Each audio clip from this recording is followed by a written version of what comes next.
Welcome to studios news bulletin ముందుగా headlines. CISF కోసం మొట్టమొదటి మహిళా బెటాలియన్కు ఆమోదించిన కేంద్ర ప్రభుత్వం.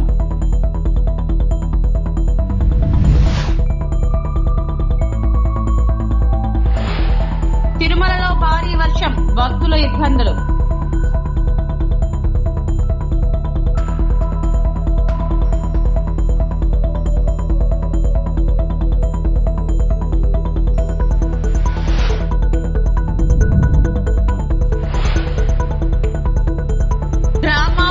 సంరక్షణ కార్యదర్శుల జాబ్ చార్ట్ పై చర్చ జరగాలి.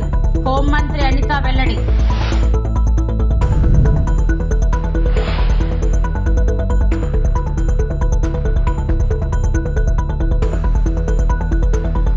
జాతీయ భద్రతలో మహిళలకు సాధికారత కల్పించే దిశగా హోం వ్యవహారాల మంత్రిత్వ శాఖ ఓ ముఖ్యమైన అడుగు వేసింది.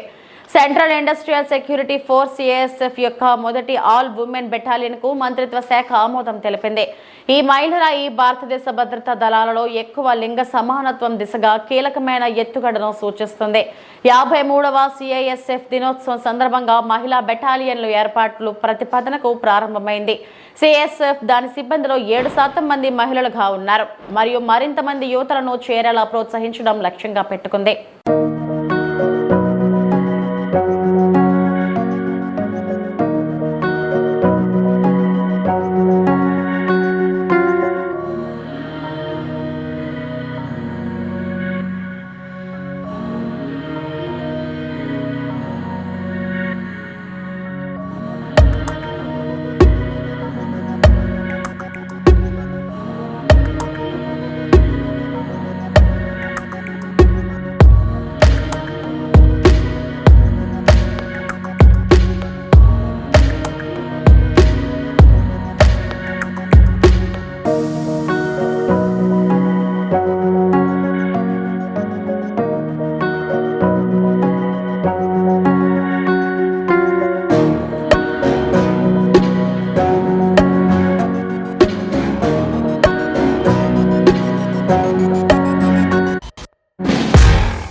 ఐఐటి తిరుపతికి ఆగస్టు 9, 2016లోనే భూములు కేటాయించి పనులు ప్రారంభించారు.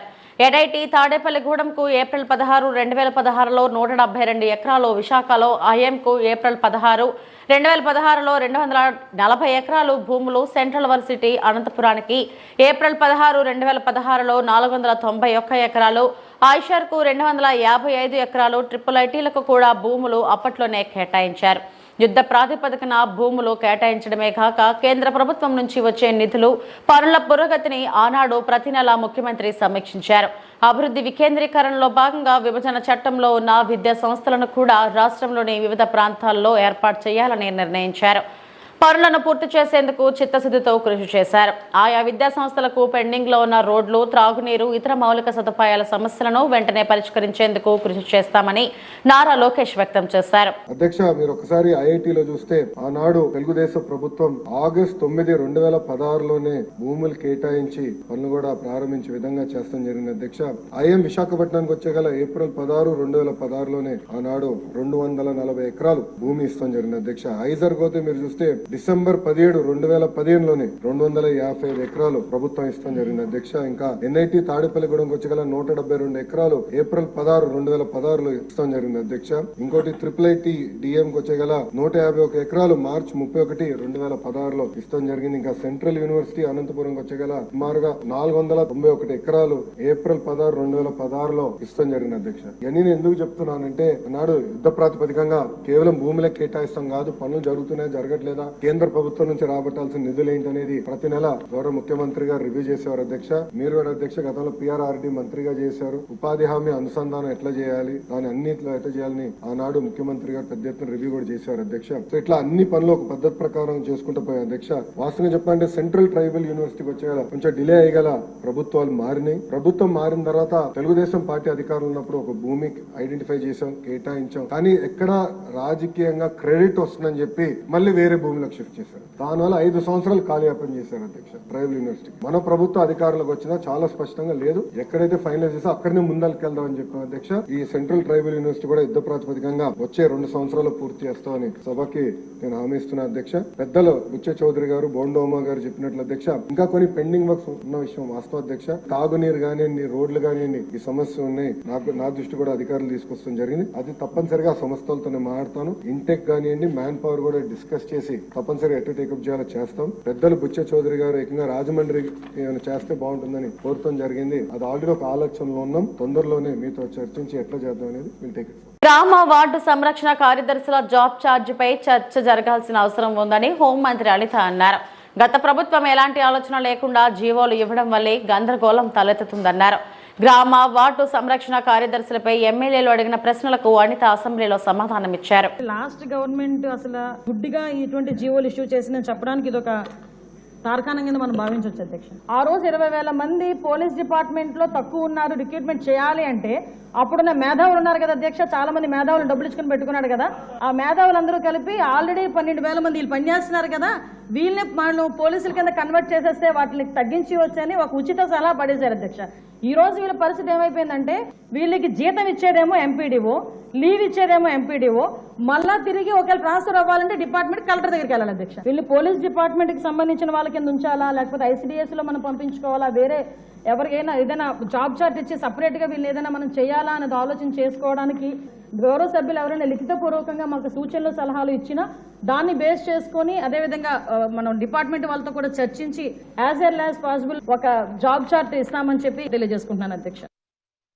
కూటమి ప్రభుత్వం అధికారంలోకి వచ్చిన తర్వాత విశాఖ మెట్రోపై కోల్కతా మెట్రో రైలు తరహాలో 100% కేంద్ర ప్రభుత్వం భరించేలా రైల్వే శాఖకు అప్పగించేలా కేంద్రం ముందు ప్రతిపాదన ఉంచాం. దీనికి సంబంధించి స్వయంగా ఢిల్లీ వెళ్లి కేంద్ర మంత్రికి లేఖ ఇవ్వడంతో పాటు సీఎం చంద్రబాబు కూడా ప్రధాని మోడీకి లేఖ రాశారు. 2 దశల్లో 4 కారిడార్లో మెట్రో ఏర్పాటుకు ప్రతిపాదనలు ఇచ్చాం. మొదటి దశలో 46.23 కిలోమీటర్ల మేర 3 కారిడార్లో నిర్మాణం చేస్తాం. మొదటి కారిడార్ను స్టీల్ ప్లాంట్ నుంచి కొమ్మాది జంక్షన్ వరకు 34.4 కిలోమీటర్ల మేర, రెండో కారిడార్లో గురుద్వారా నుంచి ఓల్డ్ పోస్ట్ ఆఫీస్ వరకు 5.07 కిలోమీటర్ల మేర, మూడో కారిడార్లో తాడిచెట్లపాలెం నుంచి చిన్నవాల్తెర వరకు 6.75 కిలోమీటర్ల మేర ప్రాజెక్టు నిర్మాణం చేపట్టేలా ప్రతిపాదనలో సిద్ధం చేశాం. మొత్తంగా 46.23 కిలోమీటర్ల మేర 42 స్టేషన్లతో నిర్మించే ప్రాజెక్టుకు 11,498 కోట్లు ఖర్చు అవుతుందని అంచనా వేశామని మంత్రి నారాయణ పేర్కొన్నారు. కారిడార్ 1 స్టీల్ ప్లాంట్ నుంచి కొమ్మాడి వరకు 34.4 కిలోమీటర్లు, 29 స్టేషన్స్. కారిడార్ 2 గురుద్వారా నుంచి ఓల్డ్ పోస్ట్ ఆఫీస్ వరకు 5.07 కిలోమీటర్లు, అది 6 స్టేషన్స్. కారిడార్ 3 తాడిచెర్లపాలెం నుంచి చిన్నవాల్టేరు వరకు 6.75 కిలోమీటర్స్, 7 స్టేషన్స్. మొత్తం వెలిసి 46.23 కిలోమీటర్లు, 42 స్టేషన్స్, 11,495 కోట్లతో యాక్చువల్గా ఇది ఎస్టిమేషన్ చేపట్టింది అధ్యక్ష. అయితే ఫేజ్ 2 కొమ్మాడు నుంచి భోగాపురం ఎయిర్పోర్ట్ వరకు 30.67 కిలోమీటర్లు 12 స్టేషన్స్, మొత్తం కలిస్తే 76.9 కిలోమీటర్లు. అయితే ఫస్ట్ ఫేజ్ యాక్చువల్గా చేసి తర్వాత సెకండ్ ఫేజ్ పోతామని, ఎందుకంటే ఇండియాలో ఎక్కడ చేసినా వాళ్ళు ఫేజ్ 1 ఫేజ్ 2 లెక్కన చేశారు, అవన్నీ కూడా స్టడీ చేశాము.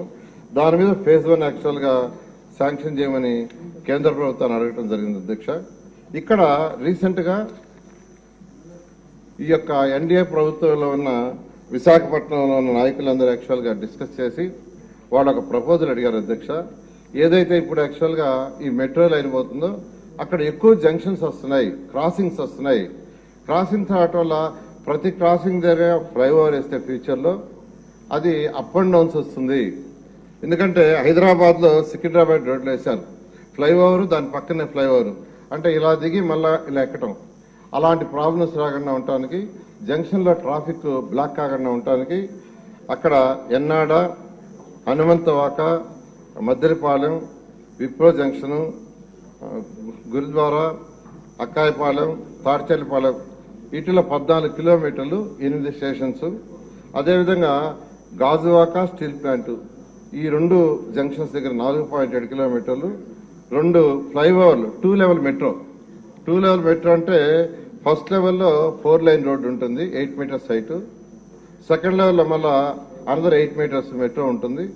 దానికి యాక్చువల్గా వాళ్ళు ఇవ్వటం జరిగింది. ముఖ్యమంత్రి గారు విశాఖపట్నంలో రివ్యూ చేసినప్పుడు కూడా అక్కడ ఉన్న ఎమ్మెల్యేలు, ఎంపీలు చెప్పడం జరిగింది. దాని మీద యాక్చువల్గా ఇమీడియట్గా ఎస్టిమేషన్ చేయమని అధికారులకు ఇచ్చాం. వాళ్ళు యాక్చువల్గా దాని మీద డిపిఆర్ యాక్చువల్గా అంటే మామూలుగా అయితే మెట్రో అయ్యేదానికంటే ఇది చేయటం వల్ల మరొక 180 కోట్లు కిలోమీటర్కి ఎక్కువ అవుతుంది, చేయమని యాక్చువల్గా ఇచ్చాము. అది 4 నెలల్లో ఫీజిబుల్ రిపోర్ట్ వస్తుంది అధ్యక్ష. అది రాగానే దాన్ని కూడా కలిపి, అంటే ఏదైతే అక్కడ ఉన్న ప్రజాప్రతినిధులు అడిగారో దాని ప్రకారం యాక్చువల్గా 2 లెవెల్ మెట్రోని టేకప్ చేయడం జరుగుతుంది అధ్యక్ష. త్వరలోనే డిఎస్పీ నోటిఫికేషన్ విడుదల చేస్తాం. ఇచ్చిన హామీ మేరకు 5 ఏళ్లలో 20 లక్షల ఉద్యోగాల్లో కల్పిస్తాం. ప్రజా దర్బార్ రెడ్డిలో డిఎస్పీ 1998 క్వాలిఫైడ్ అభ్యర్థులు నన్ను కలిశారు. 1998 డిఎస్పీకి సంబంధించిన పెండింగ్ లో ఉన్న 4534 పోస్టుల్లో 3939 పోస్టులు భర్తీ చేశారు. ఇంకా 595 పోస్టులు భర్తీ చేయాల్సి ఉంది. ఇంకా ఎక్కువ ఉన్నాయని సభ్యులు చెబుతున్నారు. పరిశీలించిన న్యాయం చేస్తామని అన్నారు. లీగల్ లిటిగేషన్ లేకుండా బెస్ట్ డిఎస్సి నోటిఫికేషన్ ఇస్తాం. వచ్చే ఏడాదికి ఖాళీగా ఉన్న టీచర్ పోస్టులను భర్తీ చేస్తామని పేర్కొన్నారు. అధ్యక్ష, రాజుగారు చెప్పినట్లు ప్రధానంగా ఏంటంటే ఇక్కడ 2-3 విషయాలు చెప్పారు. ఒకటి, ఎంతమందికి ఇంకా వేకెన్సీస్ ఎంతమందికి ఆర్డర్స్ అనేది ఇష్యూ చేసామనే దానిపైన ఒక డిస్కషన్ ఉంది అధ్యక్ష.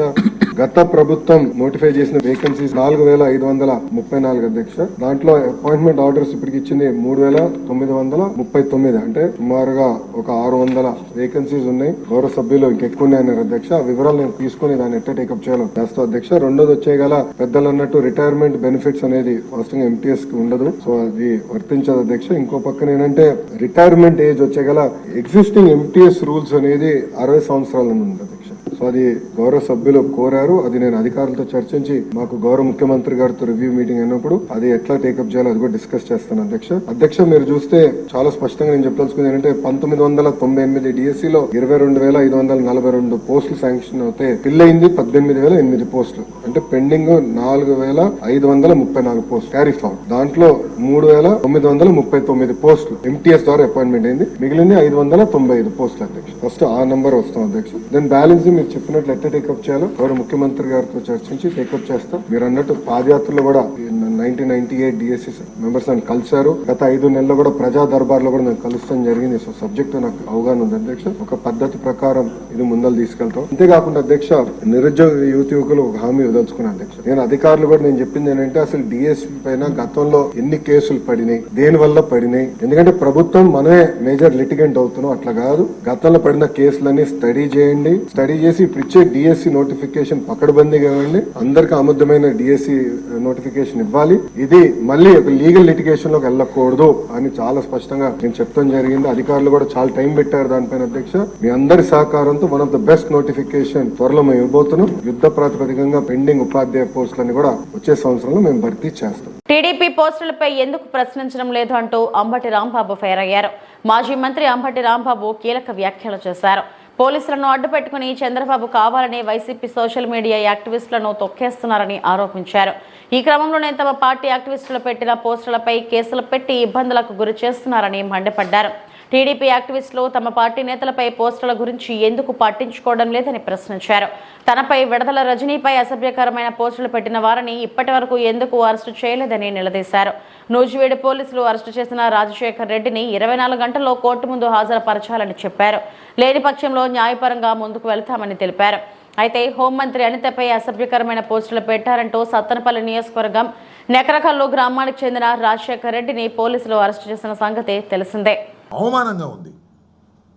నా మీద, నా కూతుళ్ళ మీద, నా భార్య మీద ఇంత భయంకరంగా పెడితే అయ్యా డీజీపీ గారు ఎక్కడున్నారు?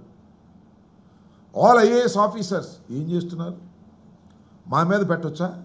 అసభ్యకరంగా, భయంకరంగా నా కూతుళ్ళ మీద, నా మీద, నా భార్య మీద తెలుగుదేశానికి సంబంధించినటువంటి సోషల్ మీడియా కార్యకర్తలు పోస్ట్ చేస్తే అది సమ్మగా ఉండదు వాళ్ళకి. దీనన్నిటికీ కారణం లోకేష్ కదా. లోకేష్ దగ్గర నుంచి చేయించట్లేదు ఇవన్నీ. అప్పుడు ఇప్పుడు ఎప్పుడు కూడా మేము మా కార్యకర్తలు ఎక్కడో పెట్టారని అపవాదుతో మీరు చేస్తున్నారు. మా మీద పెట్టిన వాటి మీద మీరు ఎందుకు యాక్షన్ తీసుకోవట్లేదని అడుగుతా ఉన్నా. ఈ విధంగానే ఇప్పుడు పోలూరు రాజశేఖర రెడ్డిని ఏ విధంగా అరెస్ట్ చేశారో ఆ విధంగా దీని మీద ఎంక్వైరీ చేసి అరెస్ట్ చేయాల్సినటువంటి బాధ్యత ఈ ప్రభుత్వానికి, ఈ పోలీస్ యంత్రాంగానికి ఉందా లేదా అని అడుగుతా ఉన్నా. చంద్రబాబు నాయుడు గారు చెప్తున్నాడు అందరూ సమానమే, ఎవరి మీదైనా యాక్షన్ తీసుకుంటామని. పవన్ కళ్యాణ్ గారి పిల్లల మీద పెట్టారు, పవన్ కళ్యాణ్ గారి భార్య మీద పెట్టారంటే మా పిల్లలు కదా, మా భార్యలు కదా. నేను ఆవేదనతో చెప్తున్నా.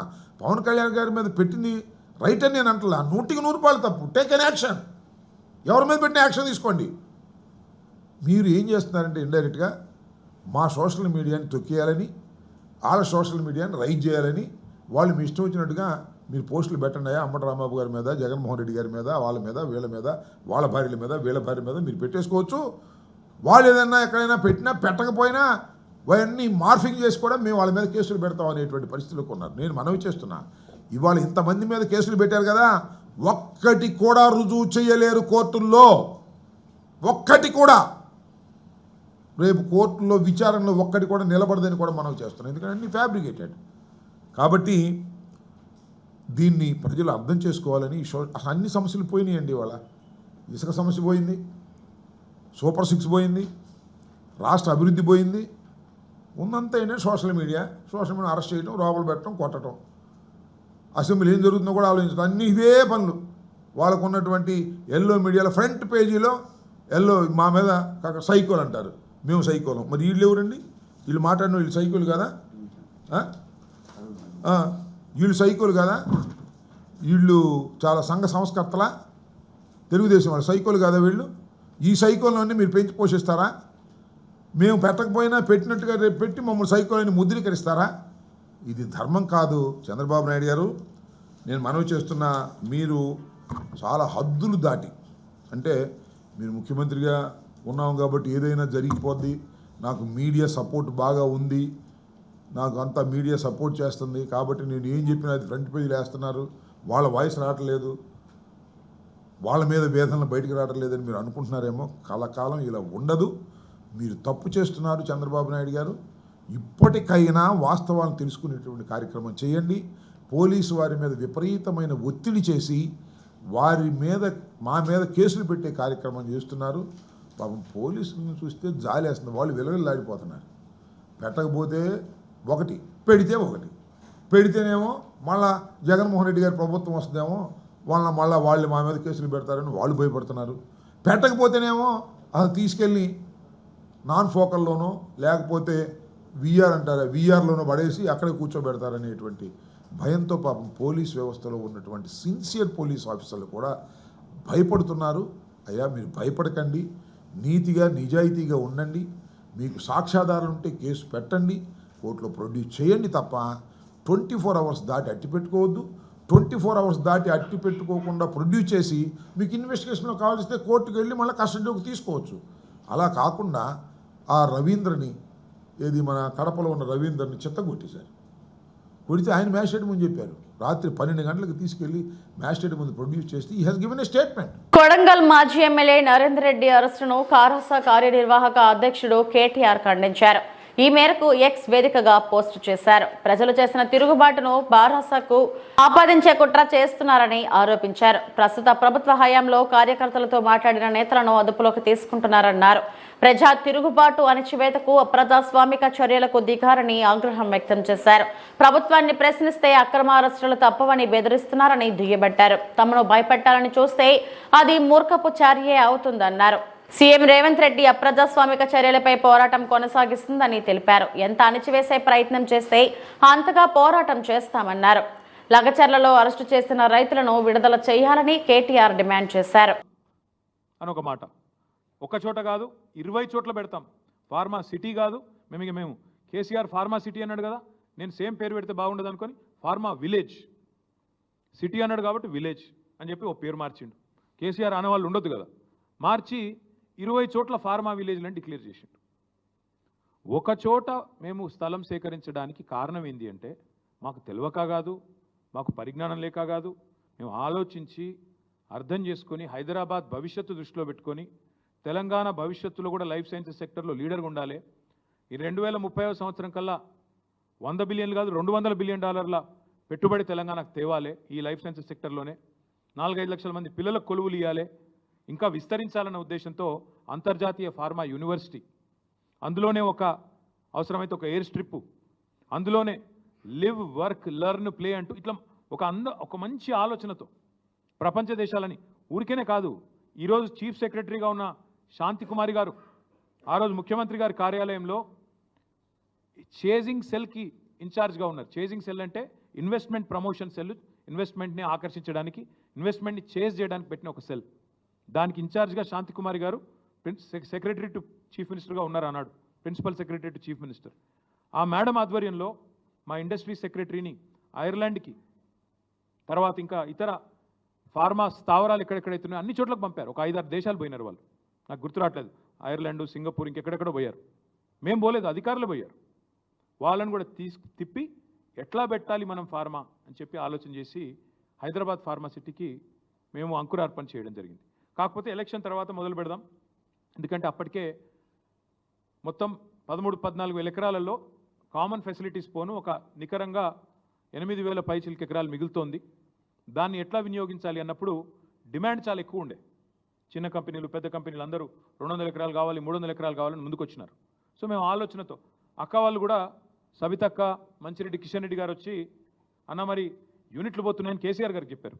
అన్న మరి యూనిట్లు వస్తాయంటున్నారు, రైతులకేమో వాళ్ళ హ్యాపీగా లేరు, పరిహారం విషయంలో కోపంగా ఉన్నారు, ఇంకా పెంచితే బాగుంటుందేమో అంటే కేసీఆర్ గారు నిర్ణయం తీసుకొని 1 ఎకరా భూమి పోతే వాళ్ళకి వెంటనే అక్కడ ప్లాటెడ్ ఏరియా, డెవలప్డ్ ఏరియా, ఒక హౌస్ సైట్ ఇవ్వండి, 1 ఎకరం పోతే 1 గుంటెడు జాగా వెంటనే మంచి డెవలప్డ్ లేఅవుట్లో ఇవ్వండి అంటే అక్క దగ్గరుండి మంత్రిగా అన్నాడు. లేఅవుట్లు కూడా మేమే వేసినాం, 500 ఎకరాల్లో లేఅవుట్లు వేసినాం, కొంతమందికి పట్టాలు ఇచ్చాం. ఇవన్నీ కూడా చేసింది మా ప్రభుత్వం. చేసిన తర్వాత ఈ తుగ్లక్ ముఖ్యమంత్రి వచ్చి ఫార్మా విలేజ్ అన్నాడు. ఎందుకు చెప్తున్నా ఇదంతా నేపథ్యం మీకంటే, నిన్న కొడంగల్లో జరిగింది అదేదో కుట్రతోనో, అదేదో కువారంతోనో, ఇంకో దాంతోనో జరిగింది కాదు.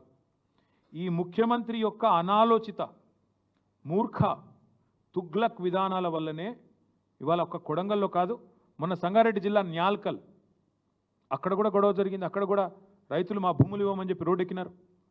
కొడంగల్లో ఈరోజు కాదండి, దయచేసి నేను మీడియా మిత్రులను కోరుతా ఉన్న, ప్రజలకు కూడా వాస్తవాలు చెప్పండి. 6-7 నెలల కిందట, ఇంకెక్కువ 8-9 నెలల కిందట ముఖ్యమంత్రి సోదరుడు తిరుపతి రెడ్డి, ఆయనకు ఒక ఫోన్ కాల్ వైరల్ అయింది, మీరు చూసే ఉంటారు, వినే ఉంటారు. ఏమని, ఒక రైతు ఫోన్ చేసి తిరుపతి రెడ్డి గారిని అడుగుతున్నాడు, మేము ఎందుకు ఇవ్వాలా మా భూములు, ఇవ్వకపోతే ఏం చేస్తుంది ప్రభుత్వం అని గట్టిగా అడిగితే, తన్ని తీసుకుంటాం ఆయన అన్నమాట, తన్ని తీసుకుంటాం నా కొడక అని మాట్లాడినాడు ఆయన. ఉంది, వైరల్ ఉంది, ఆ ఆడియో తీయండి, తప్పకుండా వినండి. అంటే ఇది 6-7-8 నెలల నుంచి నడుస్తున్న కథ, రగులుతోంది కొడంగల్. మధ్యలో రైతులు ఒక్కసారి కాదు, అన్ని పార్టీల దగ్గర పోయినారు. మా కాడికి కూడా వచ్చినారు, ఇక్కడనే నా దగ్గర కూడా వచ్చి నన్ను కూడా కలిశారు. తర్వాత బీజేపీ ఆఫీస్కి పోయినారు, అందరి దగ్గర పోయినారు, ముఖ్యమంత్రి గారిని కూడా కలిసినారు. కలిసి చెప్పినారు, సార్ ఇది మంచిది కాదు, విరమించుకోండి. మొత్తం లంబాడ రైతులు, అక్కడ గిరిజన రైతులు, గిరిపుత్రులు వాళ్ళందరూ పోయి అడిగితే పట్టించుకోకుండా ఏకపక్షంగా మేమేదో రారాజులం చక్రవర్తులం కొడంగల్ ఏదో మా సామ్రాజ్యం మేము ఏదనుకుంటే అది జరగాల అనే పద్ధతుల్లో ఇవాళ మీరు తీసుకున్న అనాలోచిత పిచ్చి నిర్ణయం వల్లనే కొడంగల్ రగులుతున్నది. రోమ్ నగరం తగలబడుతుంటే నీరో చక్రవర్తి ఫిడేలు వాయించిండంట. ఈయన కథ కూడా అట్లే ఉంది. ఇవాళ కొడంగల్లో అగ్గి అంటుకుంటే కొడంగల్లో ఇవాళ 16 మంది రైతులు జైలుకు పోతే కొడంగల్ ఎమ్మెల్యే ఎన్నో ఆశలతో ప్రజలు గెలిపించిన ఎమ్మెల్యే ముఖ్యమంత్రి అయి మమ్మల్ని ఉద్ధరిస్తారనుకుని గెలిపించిన ఎమ్మెల్యే ఎక్కడున్నాడండి? నాకు అర్థం కాదు. మహారాష్ట్రలో ఢిల్లీ పెద్దలకు మూటలు మోస్తూ వాళ్ళకి ఇవాళ తాబేదారుగా ఇవాళ అక్కడ తిరుగుతూ ఉన్నాడు. నేను అడుగుతా ఉన్నా రేవంత్ రెడ్డిని, సొంత నియోజకవర్గంలో రైతులు ఆందోళన చేస్తుంటే రైతులు అక్రమ అరెస్టులై జైలుకు పోతుంటే మా నాయకుడు పట్నం నరేందర్ రెడ్డిని ఇవాళ ఒక టెర్రరిస్ట్ని ఇడ్చుకపోయినట్టు నేను తెలియక అడుగుతా ఉన్నా. కనీసం వాళ్ళ భార్యకు ఇన్ఫర్మేషన్ ఇచ్చిండ్రా? అరెస్ట్ వారెంట్ ఉందా? అసలు వాళ్ళు పోలీసులు మఫ్టీలో చెతకపోతారండి? ఆయన ఏమైనా బందిపోట, తీవ్రవాద? అది అసలు అరెస్టా, కిడ్నాపా? నైరుతి బంగాళాఖాతంలో ఏర్పడిన అల్పపీడనం ప్రభావంతో తిరుమలలో ఏకధాటిగా వర్షం పడుతుంది. మంగళవారం రాత్రి నుంచి వర్షం కురుస్తుండటంతో భక్తులు తీవ్ర ఇబ్బందులు పడుతున్నారు. శ్రీవారి దర్శనం కోసం క్యూ లైన్లో వేచి ఉన్న భక్తులను ఎప్పటికప్పుడు కంపార్ట్మెంట్ షెడ్యూల్లోకి తరలిస్తున్నారు. నిరంతరం భక్తులకు మంచినీరు, పాలు, అల్పాహార పంపిణీ చేస్తున్నారు. మరోవైపు స్వామివారి దర్శనం చేసుకుని వెలుపలకు వచ్చే భక్తులు వర్షంలో తడిసి ముద్దవుతున్నారు. తిరుమల కొండపై దట్టమైన పొగమంచు కమ్ముకోవడంతో చలి తీవ్రత విపరీతంగా పెరిగింది. దీంతో వృద్ధులు, చిన్నారులు అవస్థలు పడుతున్నారు. ఘాట్ రోడ్లో ప్రయాణించే వాహనదారులు అప్రమత్తంగా ఉండాలని, కొండ చర్యలు విరిగిపడే ప్రమాదం ఉందని అధికారులు హెచ్చరికలు జారీ చేశారు. ఘాట్ రోడ్లో ప్రయాణికులకు ఎలాంటి ఇబ్బంది తలెత్తకుండా ఇంజనీరింగ్, విజిలెన్స్ సిబ్బందిని అందుబాటులో ఉంచారు.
నర్సాపురం పట్టణంలోని పీఎం సూర్య ఘర్ యోజనలో పీఎం లంక, నర్సాపురం, అగర్తిపాలెం, కొవ్వాడ గ్రామాలను నోడల్ విలేజ్లుగా ఎంపిక చేసినట్లు ఈపీడీసీఎస్ ఎస్సీ రఘునాథ్ బాబు తెలిపారు. ట్రాన్స్కో ఆధ్వర్యంలో నిర్వహించిన అవగాహన సదస్సుకు ఆయన ముఖ్య అతిథిగా విచ్చేశారు.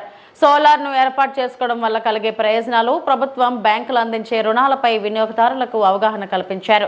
ఆయన విలేకరులతో మాట్లాడుతూ 500 విద్యుత్ కనెక్షన్లు ఉండే ఈ 3 గ్రామాల్లో 100% సోలార్ రూఫ్ను ఏర్పాటు చేయాలని ప్రతిపాదించాం. ఈ స్కీము విజయవంతమైతే ఆ 3 గ్రామాలకు ప్రభుత్వం 1 కోటి చొప్పున గ్రాంట్ విడుదల చేస్తుంది.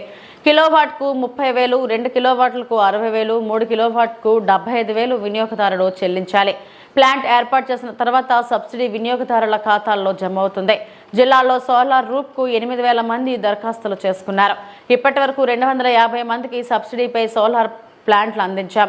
10 రోజుల్లో సర్వే చేసి 245 మందికి ఇస్తాం అని తెలియజేశారు.